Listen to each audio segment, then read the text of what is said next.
What's going on, everybody? Man, it's a beautiful day out today.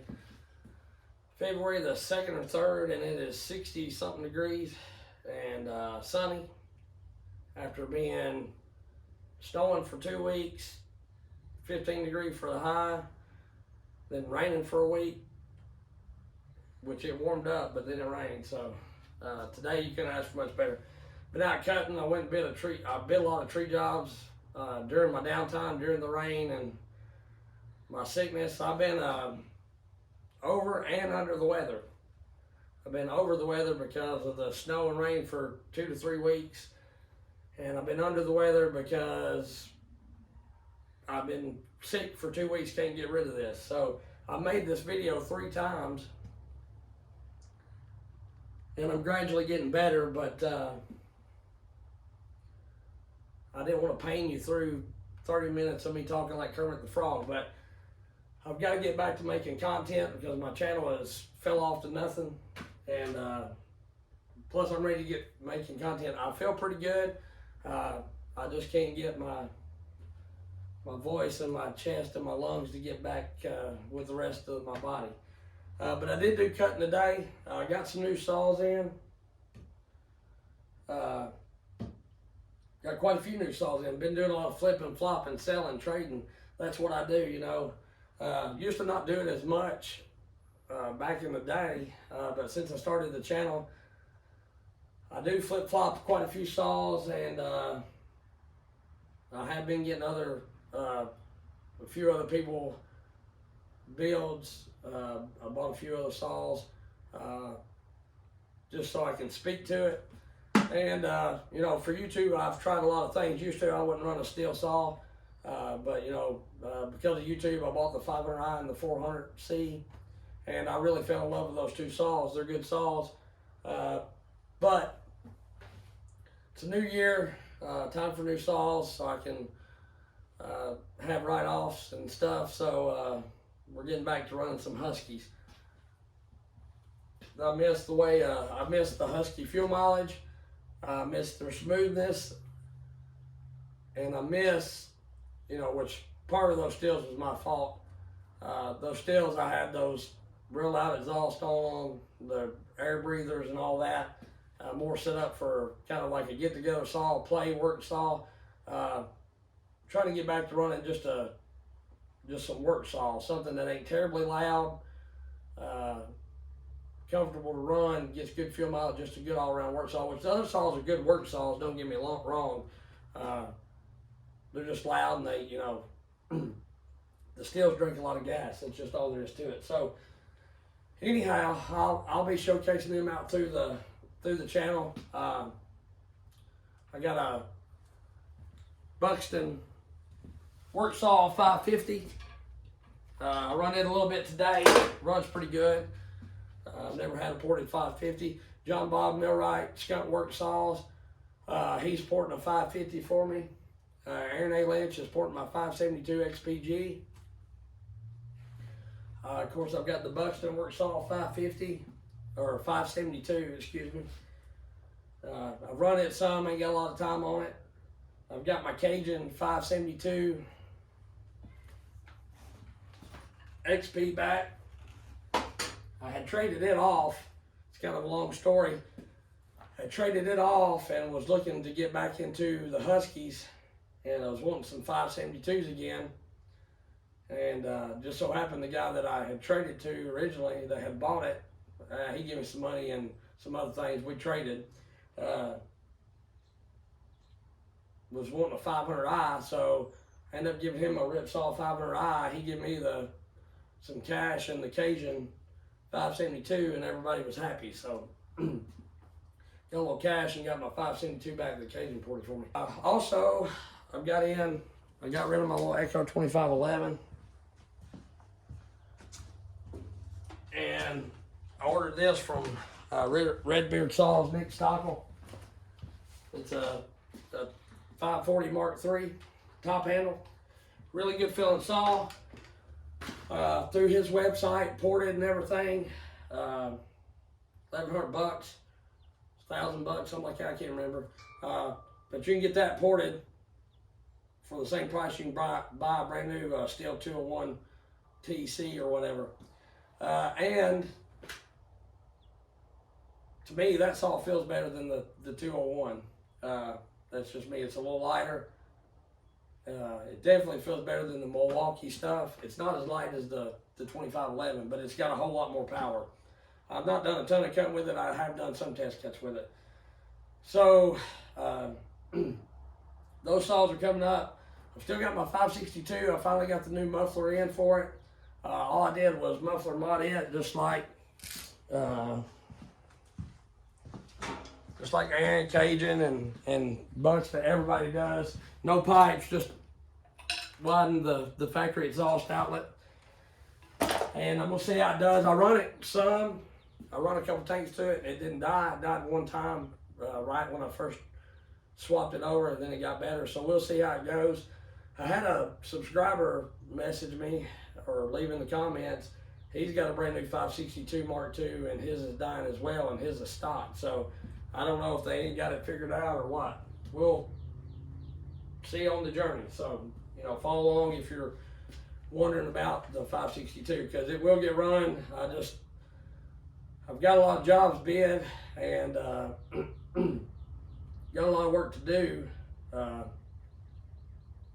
Just waiting on the weather and waiting on I'm going to work as long as the good Lord lets me and I'm not in the hospital or dead, but waiting on the weather mainly. If I can get up and move, I might be a little slow, a little sluggish, but if I sound like Kermit the Frog cutting, it don't matter, I'm going to cut. So that's what I did today, and you know, it took me a little longer. I got a lot more tired, a whole lot easier, but I can't. 60 degrees out on a day like today, I can't sit still. We're gonna cut something. But so, you know, I've got quite a few new saws coming in. Sorry for the Stihl guys. I've still got some of my Stihls. Still gonna run some, but you know, I'm gonna run Huskies this year. Gonna get back kind of to my roots of how I cut before I started YouTube and all that. Running a little bit shorter bars, and which I've never been a long bar advocate, like the 32 and 36s. For out here, you know, I run 28 quite a bit on the 395 and on my 592 back in the day. I think those saws are still good with the 28, but to me, running the 32 and a 36 in this part of the country, out west, is totally different. I'm talking about the East Coast stuff. There's just no need in it. It's just extra weight. It makes the saw unbalanced, and the majority of the cutting and how we cut here, the shorter bar is tons better, because we don't walk the log. We typically stand beside it and bug the tops out and everything. You know, if I was on a 7-foot tall tree and limbing it from the top, then the long bar would be the way to go, no doubt about it. But just two totally different styles of cutting. And that's my thing. You get 100 million people on YouTube, some that do it professionally, some that don't. You can take away something from everybody. But, you know, you get a lot of people with long bar, that works in their neck of the woods. It just, sometimes it don't work in mine, you know. But nothing against anybody that wants to run long bar or run whatever. It's your stuff, your saw, you do what you want to do. My advice to you would be, if you're wondering about things like that, watch tons of different people and pick up what you like and use it, and what you don't, try it. And that's what I did. You know, when I first started YouTube, or when I first started cutting, I only ever knew one way of cutting. 2-foot bar at the longest on a 660, and that's what you run, you know, for everything. That's what they fell with, buck with, maybe not buck with. You know, we had other saws when we buck logs, but, you know, that was the saw. And we didn't beat many wedges, you know, never used many wedges. Swing the tree, notch it, try to swing it. If it didn't go, you cut the hinge off and that thing just fell where it fell, you know. So I've learned a lot from YouTube as far as other cutting methods and whatnot.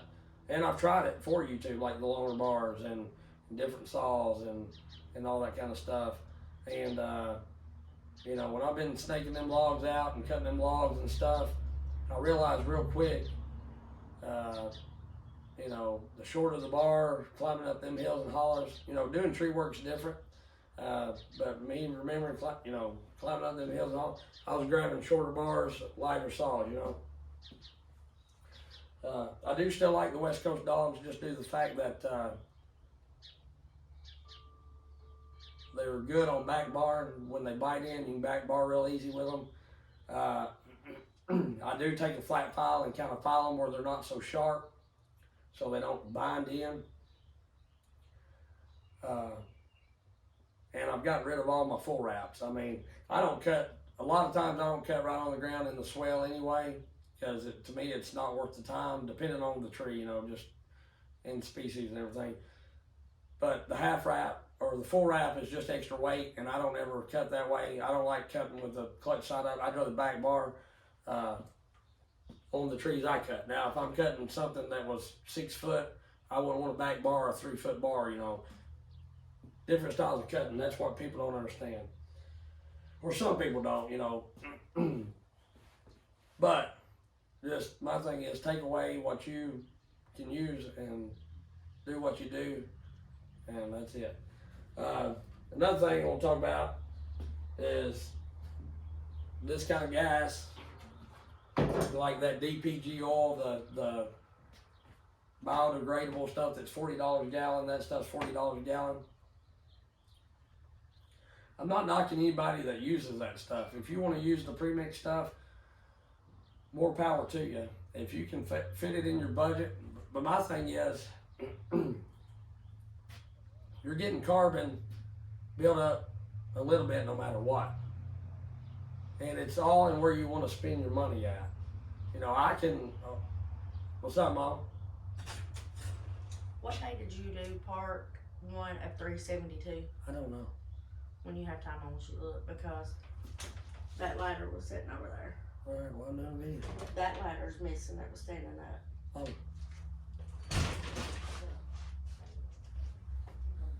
Just kidding. We got some ladders going, so I don't know where they went. Somebody walked off with them, or we had some windows put in. I don't know if they got them mixed up or what. Anyway, so knock that woman out. No, I'm just kidding. But anyhow, the deal is, you know, where do you want to spend your money at? I can get, just say, mixed gas and oil and all that, non-ethanol that runs good. I tore that 400C down, and you know, it ain't got 1,000 hours on it, but I'd say it's got a couple hundred. And you know, it's clean as a pin for the most part. It's got a little carbon, but $8 a gallon versus 30, 35. Yeah, I probably could, you know, put it in my budget to run that kind of fuel and all that, but I don't think it's that much better, honestly. I've not had a problem with that. My thing is, if you're worried about carbon and everything, break it down every so often, put new piston rings in it and clean it, you know. That's how you get away from that. I do think there is a time and place for that fuel. You know, if you don't run your saw or your 2-cycle engine a lot, you run it just a couple times a year and then store it away, then that stuff probably is pretty good for that, I've heard. I don't know it to be true. I run my stuff enough, you know. I cut anywhere from 20 to 40 hours a week and run anywhere from 3 to 5 gallons a week most weeks. Sometimes a little more than that if I got more help, sometimes maybe a little less if I'm not doing that much. But I run quite a bit of fuel, so I'd rather take the money that I save, you know, the $25 a gallon that I save, and put it towards another saw. You know, I could buy hundreds of saws with what I save in fuel. More tax write-off, which you can use that for a tax write-off too. It's just however you want to do your business. You know, you can argue each side of it till you're blue in the face. You just got to figure out what makes sense for your business model. Most people I know that do it professionally or whatever, and there's with the exception of a few, but professional firewooders, professional tree care or a logger, typically don't buy the $30 gallon stuff, you know, that I've seen, with the exception of a couple people. Because honestly, if you use your saw that much, you know, like if you're like Jake Mesa, you're putting 1,000 hours a year on it or more, you know, even if you blew a saw up a year, he's well paid for a saw and the timber he's cut. And that's like Richard Flagg, you know, got a couple people busting his balls about the test that he's doing. He's looking at just the lubrication end of it, you know. He don't have time to run saws to 1,000 hours to see how they gum up. That's something that you as a saw builder or owner should look at when you do your maintenance on them. So I don't get people, you know, you get a lot of guys out there, they cut a couple of trees and all of a sudden they're professional firewooders and professional tree care guys because they've watched a few Buck and Billy videos and you know, got a sticker and a hard hat and run a saw a little bit. You know, they know everything there is to know. So you got to kind of watch that. And that's why on this channel, as much as I cut or as much as I don't cut, as from the next guy, if I cut more than one guy, not as much as the other, no matter how much I cut, if I done it full time, 7 days a week, 10 hours a day, or if I only done it 1 day a week, you're never going to sit here and hear me say that I'm a professional, the best there is, the best there was, the best there ever will be. Because there's always something to learn, and you know, I don't do stuff perfect every time. I get tired, I get pinched. You know, I throw chains, threw a chain today, being lazy, on a steel bar at that, 2-footer. I hadn't done that in a long time. But you know, it just is what it is. So you can, I guess what I'm getting at, you can tell by somebody's videos, YouTube channel, or whatever you're watching them on their platform, whether they know what they're doing or not. And a lot of this saw running deal is just, and tree cutting is common sense. You just got to know you're holding wood, the weight of a tree, and all that kind of stuff. So anyway, you know, I just show my stuff to try to entertain and help somebody if I can. If you like the way I do things, try it out. If you don't like the way I do things, that's fine. You don't have to do it that way. I'm not telling you you're wrong if you don't. I don't care. At the end of the day, you know, I'm putting money in my pocket by using a saw, and that's all that matters. And that's most anybody that either logs, does tree work, or firewoods or whatever. At the end of the day, if you can run a saw, not get hurt, not get anybody hurt, tear nothing up, and you can put money in your pocket and, you know, make money to feed your family or do whatever you want to do, then that's a win. So you know, the whole arguing over everything. But you got a couple guys, like say on YouTube, I call them the drama mamas. They're going to cry and nitpick and fuss about everything because I think that's how they get views, and that's just the kind of people they are. Nothing against them, you know. That's what they like doing, but you know, it ain't my cup of tea, and that's why I don't. You know, I just let all that stuff go. Went back to cutting. It ain't worth my time. Because like I say, at the end of the day, if you take care of your pennies, the dollars watch themselves. You know, that's what I was always told, and that's what I go by. So I try to watch my pennies, and that way my dollars take care of themselves. But yeah, I know, another thing I got in a few new axes. I got a wedge banger out there too. This is a split axe, Husky split axe. And I done some things. I put liquid rubber down in here, filled this whole handle up. And I done it on the Fiskars. I'm a big fan of the Fiskars. The only thing that I got against them is they're a little vibrate, you know, they vibrate got a little vibration to them versus a wood handle. The problem I have with wood handle stuff is I always beat the heads off of them. And I probably could do a little better and not do that. I've got one here I halved it, a little flint edge. It's not completely loose, but I haven't used it a lot either. So, but what I did is I seen those Husky axes there. They're 28 inches. One is like a regular like chopping axe. One's a splitting axe. One's like 2,800 grams. One's 24, a little over 4 pounds, and one's nearly 5. But I cut I like my wedge makers to be a little shorter, so I cut it off at the swell, at their swell, and I filled it over rubber, then taped me a palm swell on it. And this one, I didn't cut off. I trimmed a little hook off of it because I don't like the hook. I'm gonna take JB Weld and fill that in, and then take me a swell where I can have a little longer handle here. These feel pretty good as far as not having a ton of vibration. They feel a little better than the Fiskars as far as vibration does.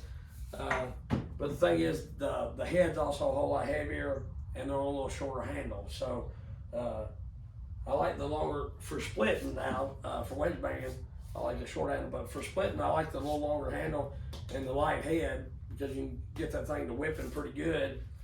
But this little axe here, you don't have to swing it as hard because it's got a heavy head. It does pretty good. I split some with it, not a ton. But we'll be trying them out on the channel, and you know, things like that. So that's about all I got. I reckon. Like I said, I did some cutting today.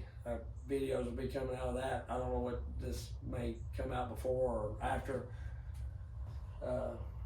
So, yep. Anyhow, we'll catch y'all later. Like I say, we're gonna be running 572s. I've got some other stuff ordered too. I got a 592 ported coming. Supposed to be, don't know when it'll be here.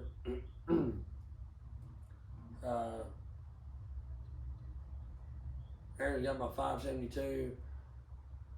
Cajun told me to that he'd like to get back into this 572 he done for me. So I'm gonna run a little bit, make sure everything's kosher on it, and then I may send that thing back down to him, let him hop it up just a little more. But it runs good the way it is, so I don't know. And then I'd like to get me I'm trying to get all ported good work saws. I'd like to get me a ported 2511, just because they're light. I do like that. They're light and zippy. And then I'll be pretty well set. I may just hold off on trading around saws for a while, keep these, run them, because you know I like. But I'll have 4 572s: the Buxton, the Cajun, Aaron A. Lynch doing my XPG, and I'll have another one coming just to try it, see where it stacks up. So, yeah. And, you know, we'll run the stills here and there, but as far as me doing, got quite a few trees to fall. I'm gonna be running them Huskies because they're just a smoother saw. I like the grips better, and I like these muffler mods better. They would have more power, I think, if I run pipes out of them or done something like I did with the stills, but they also get tons louder too. So I guess I'm trying to go for, I'm getting old. Like my truck, you know, I used to drive lifted trucks, big wheels, tires, loud, whatever. Now I like everything stock, so maybe that's why I'm getting with saws. Who knows? Anyway, we'll catch y'all later. I appreciate you, and thank you for watching. If you would, like, subscribe, hit the bell, tell all your friends. Thanks.